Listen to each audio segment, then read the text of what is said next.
Hey everyone, and welcome back for another deep dive. Today we're going to be tackling a topic that's what's been making waves and causing a lot of chatter. You guessed it, the Great Reset. Oh yeah, that's a big one. It is, and we've got a mountain of material to sift through. News articles, reports, even some pretty out there commentary. Sounds like a recipe for a headache. It could be, but that's why we're here to break it down. Separate fact from fiction and figure out what it all means, especially for you, our listeners. I'm ready to dive in when you are. Awesome. Well, I'm really excited to have you here with us today. You've got this incredible knack for connecting the dots and making sense of complex stuff, so I know you're going to help us unravel this Great Reset mystery. Well, I appreciate that. I do love a good challenge, and this one certainly qualifies. All right, so let's start with the basics. Where did this whole Great Reset idea even come from? Well, the phrase itself really took off with the World Economic Forum, the WEF. Ah, the WEF, those folks who meet in Davos every year. Yeah, those are the ones, the gathering of global elites. Yeah, Davos, that name alone kind of conjures up images of powerful people making decisions that affect the rest of us, which I guess plays right into the anxieties around the Great Reset. It definitely adds to the mystique, that's for sure. Okay, so the WEF, they're the ones who popularized this term. Yeah, and the person most associated with it is Klaus Schwab. Klaus Schwab, he's the founder of the WEF, right? That's right. He even wrote a book called COVID-19, The Great Reset. Oh, right. I remember hearing about that book. Which really thrusts the concept into the spotlight. But it's important to note that this idea has been brewing within the WEF for a while, even before the pandemic hit. Interesting. So it wasn't just a knee-jerk reaction to COVID? Not at all. It's tied to their broader push for something they call stakeholder capitalism. Stakeholder capitalism, that's a new one for me. What's the difference between that and regular, the capitalism we all know and maybe love? Well, think of it this way. Traditional capitalism, it's all about maximizing profits. Right, profits for the shareholders. Exactly. For those who own stock in a company. Okay, so what makes stakeholder capitalism different? Well, stakeholder capitalism says businesses should consider a wider range of interests. So not just the shareholders? Not just them, no. It's about employees, local communities, even the environment. So instead of just chasing profits, companies would think about their impact on workers, on the planet. It's like a more holistic approach to business, considering the bigger picture. Yeah, almost like a more ethical way of doing business. That's a good way to put it. And Schwab, he argues that this hyper-focus on shareholder profits, it's actually created some serious problems. Like what kind of problems is he talking about? Well, he points to things like massive income inequality, environmental damage. Okay, those are some pretty big issues. So is he suggesting companies need to completely, revamp their whole way of operating? Well, he's definitely advocating for a pretty significant shift in priorities. I see. But how would this stakeholder capitalism actually work in practice? Well, imagine a company choosing to pay its employees a living wage. Even if it means making less profit. Exactly. Or picture a company investing in renewable energy. Even if it costs more upfront than just sticking with fossil fuels. That's the kind of thinking stakeholder capitalism encourages. But wouldn't that make those companies less competitive? That's a common concern. If one company's focused on all these stakeholder things, and another is just going for max profit, wouldn't the profit-driven one have an edge? It seems like it, yeah. Right, it's a valid point. But the WEF, they argue that in the long run, stakeholder capitalism is actually more sustainable and resilient. How so? Well, they say that companies that prioritize the well-being of their employees, the communities, the environment, they're ultimately more likely to succeed in the long term. I guess that makes sense. Happier employees, healthier communities. Maybe that translates to a more stable and ultimately profitable business. Right, it's about a more holistic view of success. Okay, but let's be real for a second. It's hard to imagine a CEO willingly taking a pay cut or making less profit in the name of saving the planet. It does sound a bit idealistic, doesn't it? It does. And that skepticism you're talking about, I think a lot of people share that. Like, is this really about genuine change, or is it just a PR move? It's a valid question.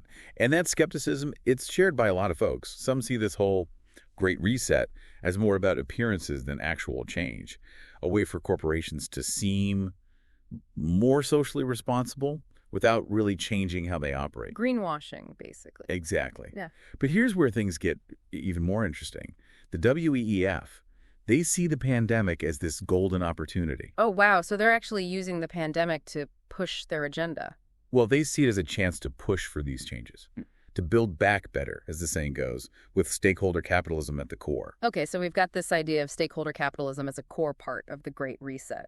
But what exactly are they trying to reset? Well, the WE's argument is that the world is facing all these interconnected crises. You mean like climate change, economic inequality, that sort of thing? Exactly. They see these as symptoms of a system that needs a fundamental reset. So not just tweaking things around the edges, they're talking about a complete overhaul. That's the gist of it, yeah.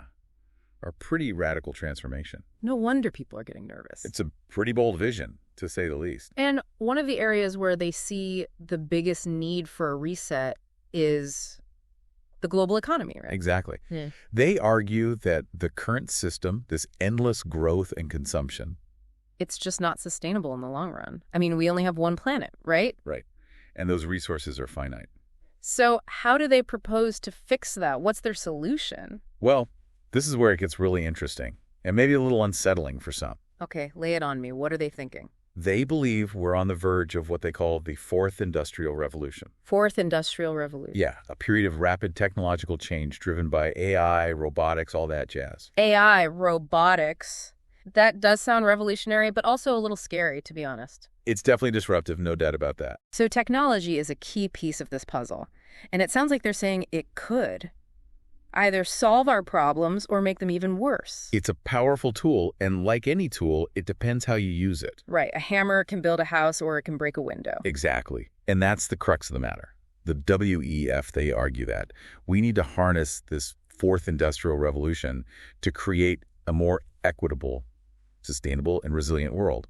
But they also acknowledge that this transition, it's going to be disruptive. It's going to require significant changes to how we live and work. Okay, hold on a second. I'm sensing a but coming here because so far it all sounds kind of utopian, right? It does, doesn't it? Everyone wins, we save the planet, technology fixes everything. Well, what's the catch? Exactly, what's the catch? Well, the catch is that not everyone buys into this rosy vision. You mean not everyone thinks the Great Reset is going to be all sunshine and rainbows? Not exactly. And even among those who support the general goals, there are serious concerns about how this might all play out in reality. Okay, so what are they worried about? Well, some people fear that it could lead to greater control by governments and corporations. Loss of individual freedom, that sort of thing. That's a big concern, yeah. And then there are worries about technology being used to monitor and control our behavior. Whoa. Okay, now we're venturing into some pretty dark territory. It's a concern that's out there, and it's worth exploring. Are we talking about like a world where algorithms make all the decisions and we're all just cogs in the machine? That's the fear, yeah.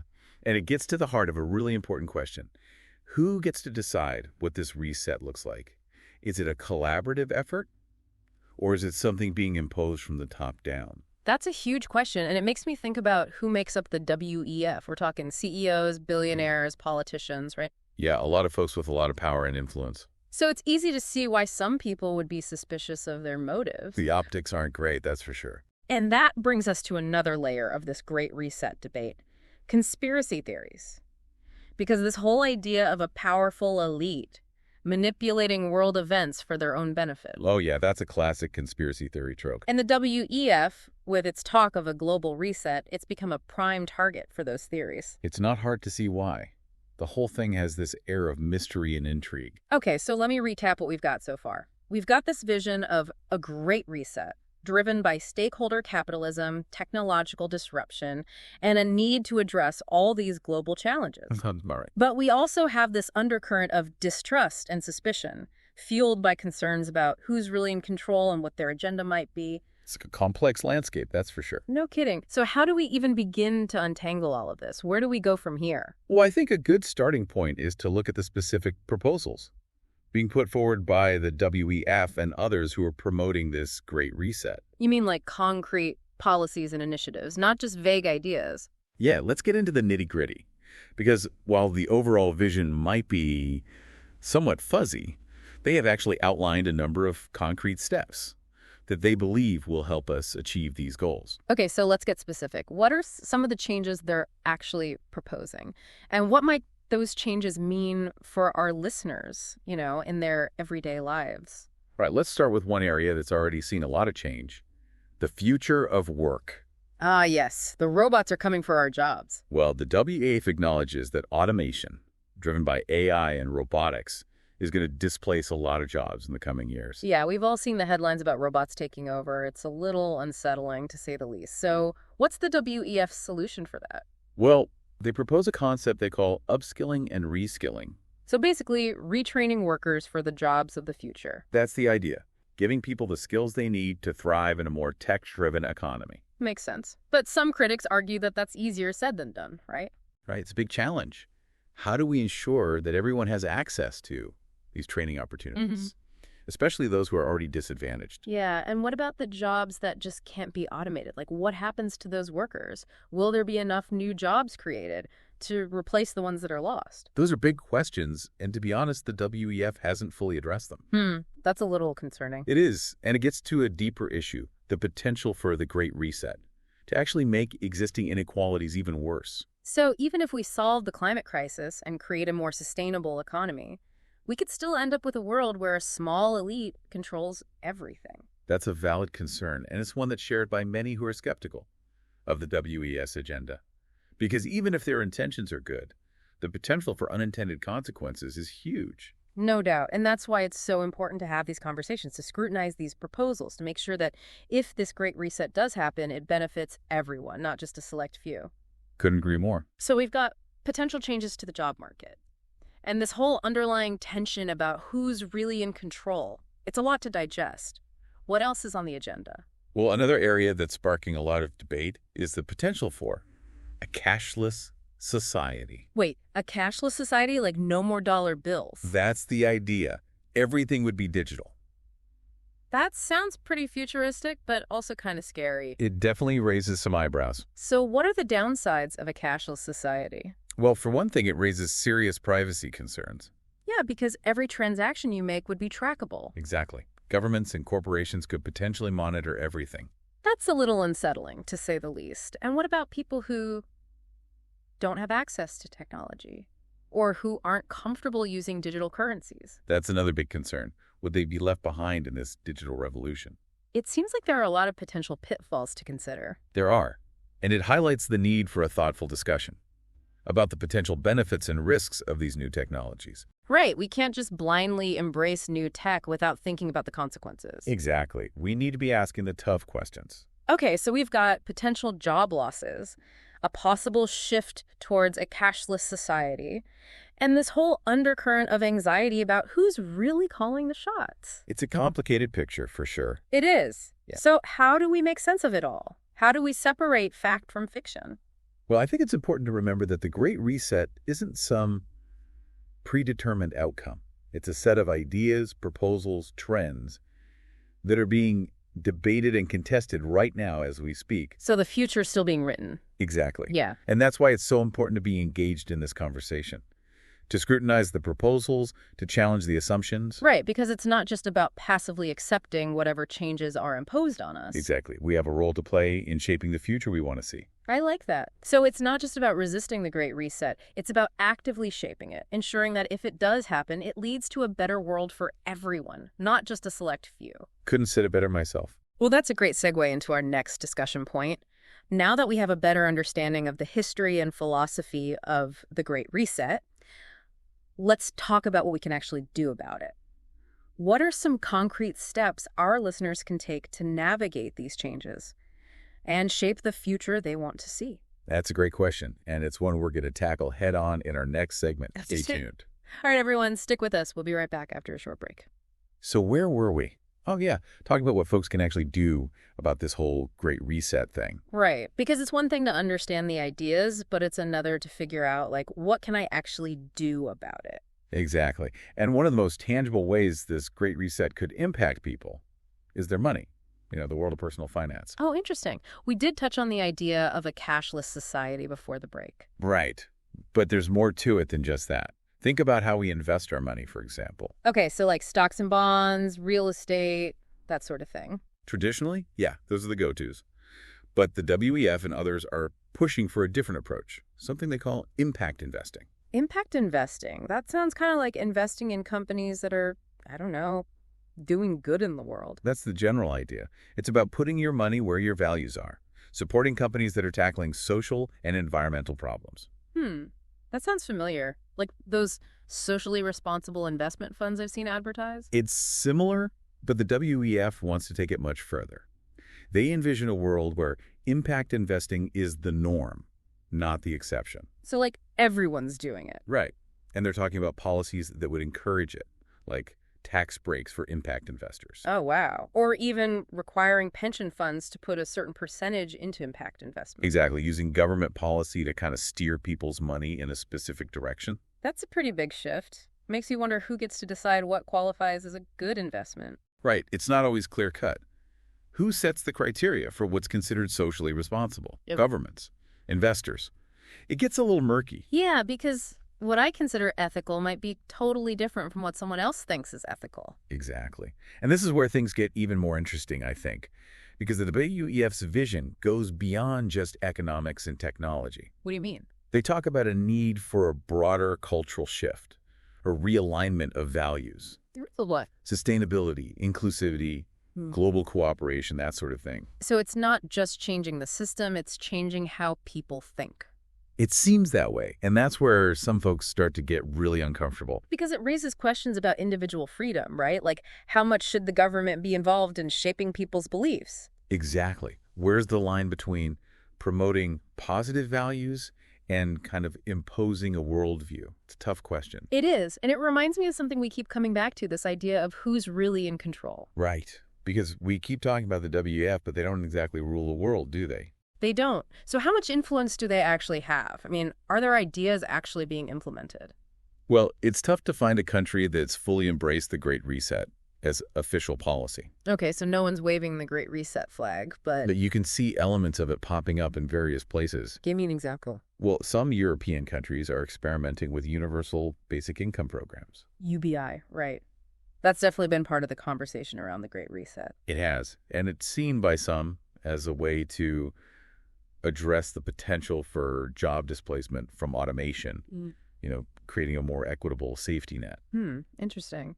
And what about the whole climate change issue? Are we seeing any real action there, or is it just talk? Well, there's definitely a lot of talk, but we are seeing some concrete policies being implemented. Like what? Well, for instance, some countries are introducing carbon taxes, which is pretty significant. Oh, right. And there are investments being made in renewable energy infrastructure, solar panels, wind farms, that kind of thing. Exactly. So while there's still a lot of pushback, particularly from, the fossil fuel industry. Of course, they have a lot to lose. They do. But I think it's fair to say that the momentum around climate action is building. Okay, so maybe it's not just about the Great Reset. Maybe it's part of a bigger shift that's happening globally. I think that's a good way to look at it. People are waking up to the realities of climate change, and they're demanding action. All right, so we've talked about some global examples, but I'm curious, what about on a personal level? Ah, yes. Zooming in a bit.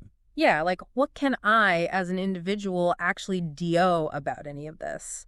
It's easy to feel kind of powerless in the face of all these big global forces. I hear you. It can feel overwhelming. Yeah. But that's where I think it's helpful to shift our focus from the global to the personal. Okay, so less about saving the world and more about what I can do in my own life. Exactly, because the Great Reset, whatever you think of it, is going to pour out in our everyday lives. In what way? Give me an example. Well, think about the choices we make every day. The products we buy, the jobs we do, how we use technology, the values we teach our kids. It all adds up. Okay, I see what you mean. So where do we start? What are some concrete things we can do? Well, one of the most powerful things we can do is to become more conscious consumers. Conscious consumers, like being aware of where our money goes. Exactly. Paying attention to who we're supporting with our purchases and what impact our consumption habits are having on the world. So like voting with our wallets. Precisely. We can choose to support businesses that are aligned with our values. Companies that are committed to sustainability, ethical practices, that sort of thing. Right. Because even though it might feel like a drop in the bucket, Like my one little purchase isn't going to change anything. maybe not on its own, but when millions of people start making those conscious choices, it sends a powerful message to corporations that consumers care about these issues. Yeah, I guess it could drive demand for more ethical and sustainable products. Exactly. It's about using our purchasing power to create the kind of world we want to live in. That makes sense. But what about those who can't afford to be picky about where they shop? That's a valid point. Yeah. And it highlights the need for systemic changes. Mm. We need policies that make sustainable options more affordable and accessible for everyone. Well, it's not just about individual actions, it's also about pushing for broader policy changes. It's both, really. Individual actions can create ripples, but to really shift the tide, we need systemic change as well. Okay, so we need to be both conscious consumers and engaged citizens. What else can we do? Well, education is key. We need to educate ourselves and others about these issues. Right, because knowledge is power. Yeah. But there's so much information out there. How do we know what to trust? That's a great question, and it's one we need to be asking ourselves constantly. It's about developing critical thinking skills. So not just blindly accepting what we read or hear. Right. We need to learn how to evaluate sources, identify biases, separate fact from fiction. It's not easy, but it's crucial. I try to do my research, but sometimes it feels like the more I dig, the more confused I get. It can be overwhelming, for sure, especially with social media algorithms feeding us information that confirms our biases. Oh yeah, those echo chambers and filter bubbles can be tricky. They are. So it's about being intentional about diversifying our information sources, seeking out different perspectives, and being open to being wrong. Okay, so be critical, be curious, be open-minded, got it. But honestly, who has time for all this deep thinking and research? It's true, it takes effort. But I think it's more important now than ever, given how fast things are changing and how high the stakes are. The future is literally at stake, Yeah. so we can't afford to be complacent. Right. We need to be actively shaping the future, not just passively reacting to it. Well said. Now, I know we talked earlier about how the Great Reset could potentially make things worse, exacerbate inequality and all that. Right. There are definitely legitimate concerns there. But are there any aspects of this agenda that you find, I don't know, hopeful or inspiring? Absolutely. For example, the emphasis on sustainability and climate action is something I fully support. We need to transition to a more sustainable way of life, and the WEF's focus on that is a positive thing, in my view. Okay, so you see that as a potential silver lining. I do. But we have to be careful. How these solutions are implemented is crucial. We need to make sure they benefit everyone, not just a select few. So a just transition, one that takes into account the needs of all stakeholders. Exactly. And that requires vigilance on our part. We can't just assume that good intentions will automatically lead to good outcomes. We need to hold those in power accountable and make sure they're following through on their promises. Couldn't agree more. And that brings us back to that balance we were talking about earlier, individual action versus systemic change. Right, because both are important. We need to be making conscious choices in our own lives, but we also need to be pushing for broader societal change. It's a both-hand situation. Individual actions can create ripples, but to really shift the tide, we need systemic change as well. So it's about finding ways to amplify our individual actions through collective efforts, joining movements, supporting organizations, contacting our elected officials. Yes. It's about finding those leverage points where we can make the biggest impact. And it's about building bridges, finding common ground, working together. Because ultimately, we're all in this together, right? That's right. The Great Reset isn't some predetermined outcome. It's about the choices we make, the stories we tell ourselves, and the future we choose to create. Well said. And that brings us to another key aspect of all this, technology. It's not just about the technology itself, it's about how we use it, who controls it, and what impact it has on our lives. Absolutely. Technology is a double-edged sword. It has the potential to solve problems, but also create new ones or make existing ones worse. It all comes down to how we choose to wield it. We've talked about how AI and automation could disrupt the job market, potentially leading to widespread unemployment. Right. It's a real concern. But are there ways technology could be used to create jobs, empower individuals, and foster greater economic opportunity? I think so. Okay, so what are some of those possibilities? Well, look at the gig economy, for example. It definitely has its downsides. Precarious work, low pay, lack of benefits. You got it. But it's also created new ways for people to earn income and have more flexibility in their work lives. So it's not all bad. Not necessarily. Mm-hmm. And there's a growing movement toward worker cooperatives and platform cooperatives. What are those? They're alternative models that aim to give workers more control over their work and a fair share of the profits. So there are ways to use technology to create a more equitable and sustainable system. That's the hope. Yeah. And it's where innovation and entrepreneurship come in. We need folks thinking creatively about how to harness technology to solve problems. Yeah, like those apps and platforms that connect people with services, Yeah. ride sharing, food delivery, all that. They've definitely disrupted industries, But they've also created jobs and made life more convenient for a lot of people. And that's just the beginning. Think about 3D printing, blockchain, renewable energy, personalized medicine, AI itself. It's a lot to take in, but it's also kind of exciting. The possibilities seem endless. They do.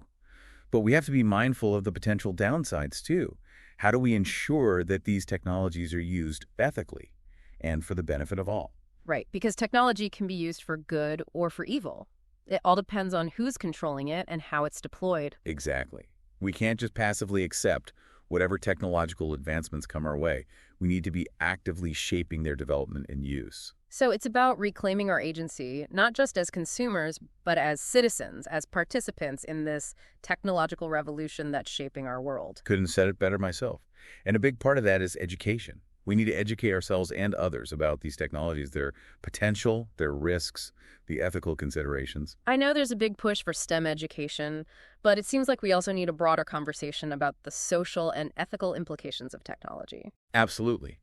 We need to think critically about how these technologies are developed, who controls them, and what impact they have on our lives and on the planet. So it's not just about coding and algorithms, it's about values, ethics, and the kind of future we want to create. Exactly. And that's why these conversations are so crucial. The future is being shaped right now, and we all have a role to play. You've mentioned the ethical considerations around technology a few times. Can you give us some concrete examples of what you mean? What are some of the ethical dilemmas we should be thinking about? Well, one of the biggest concerns is bias in algorithms. They're increasingly used to make decisions that affect people's lives, like hiring, lending, even criminal justice and healthcare. But if those algorithms are trained on biased data, they can perpetuate and even amplify existing inequalities. That's scary. It is a big concern. We need to be aware of the data used to train algorithms, making sure it's representative and unbiased. And we have to ask who's developing them, what their motives are, and what safeguards are in place. Makes sense. Another thing I've heard a lot about is the potential for job displacement. If robots and AI can do more and more of our jobs, what happens to the workforce? Will we all be out of work? It's a valid concern. The transition to a more automated economy will be disruptive, and we need to find ways to support workers who are displaced. So things like retraining programs, job creation initiatives, maybe even some form of universal basic income as a safety net. Those are all options worth exploring. The key is being proactive about managing this transition, not just reacting after the fact. And what about the impact of technology on our privacy? We're constantly being tracked and monitored and feel like Big Brother is always watching. That's a legitimate concern, and it's only going to become more pressing as technology advances. We need to balance the benefits of technology with the need to protect our privacy and autonomy. So thinking about things like data encryption, privacy regulations, maybe even developing alternative technologies that prioritize privacy from the ground up. Exactly. It's about being aware of our digital footprint, making informed choices about what data we share, and demanding greater transparency from those collecting and using our data. We've covered bias, job displacement, and privacy. Any other ethical dilemmas we should be aware of? Well, a big one is the potential for autonomous weapons systems, sometimes called killer robots.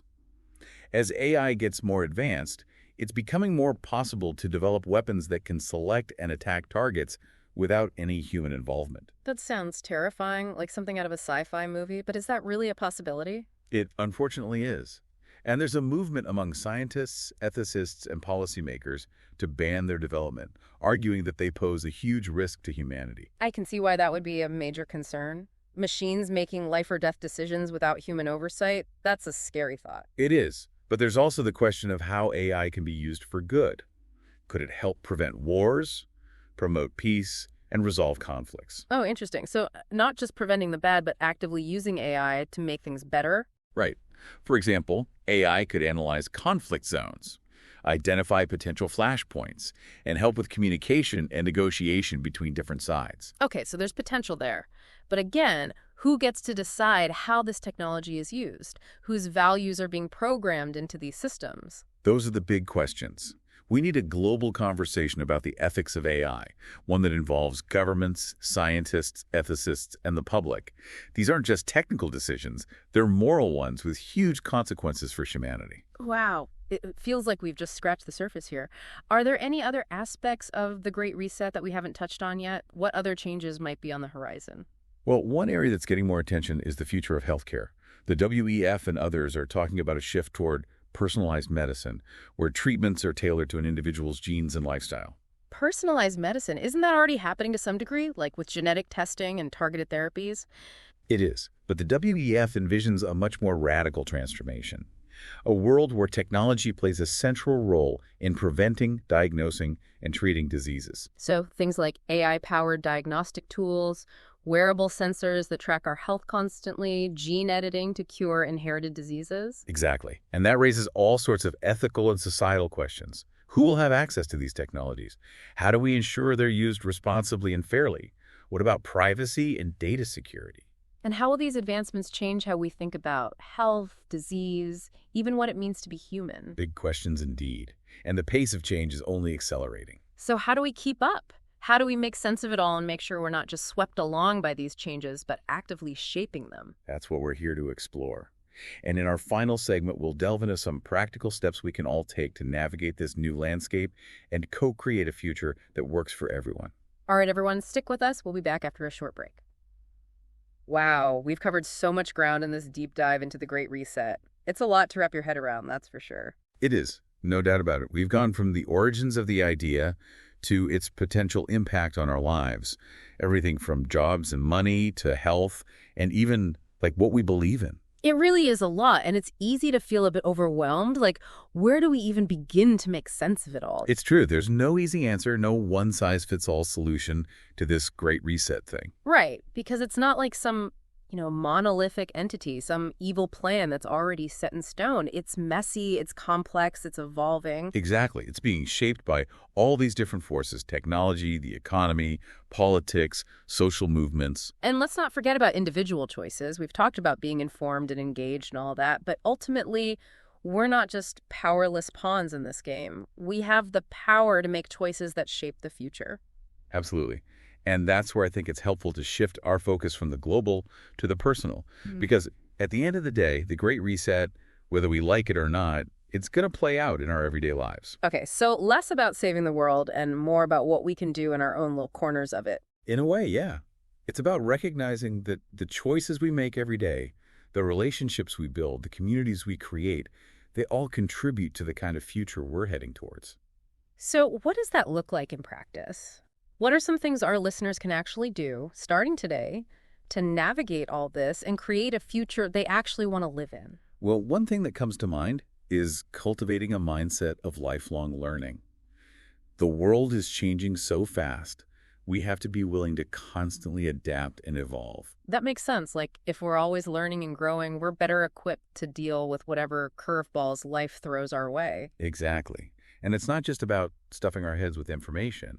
It's about developing critical thinking skills, being able to filter the noise and figure out what's actually true, what's important. Right, like we were talking about before, the dangers of those echo chambers and filter bubbles where we're only exposed to information that confirms what we already believe. We have to break out of those, diversify our information sources, challenge our assumptions, even be willing to admit when we're wrong.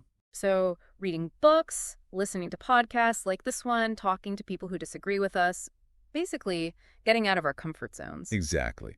And approaching the world with a sense of curiosity, like a beginner's mind. Being open to the possibility that we might not have all the answers. I love that idea, the beginner's mind. It's like letting go of our preconceived notions and just being open to whatever comes our way. And being comfortable with uncertainty. Because the future isn't fixed. It's something we're actively creating right here, right now. It's a bit like painting a picture. We're all artists, contributing our own brushstrokes to the canvas of the future. I like that. And it reminds us that we're not just reacting to the Great Reset. We're actively shaping it. So how do we do that? It can feel pretty overwhelming. Where do we even start? I think it begins with self-reflection. We need to get clear on our own values, what kind of world we want to live in, what kind of legacy we want to leave behind. It sounds like you're talking about a values-based approach to life, like aligning our actions with our beliefs and making choices that reflect what's truly important to us. That's exactly it. And it's about finding our unique purpose, what we're here to contribute to the world, and then using our talents and passions to make that happen. It's a powerful idea, but it can also feel a bit daunting. The world's problems seem so big, and sometimes it feels like our little actions don't really matter. I hear that. It's easy to feel small and insignificant. But even the smallest act of kindness, the tiniest choice we make, it can have a ripple effect that we may never fully comprehend. So it's not about waiting for some big moment to save the world. It's about showing up every day and doing what we can with what we have, where we are. Exactly.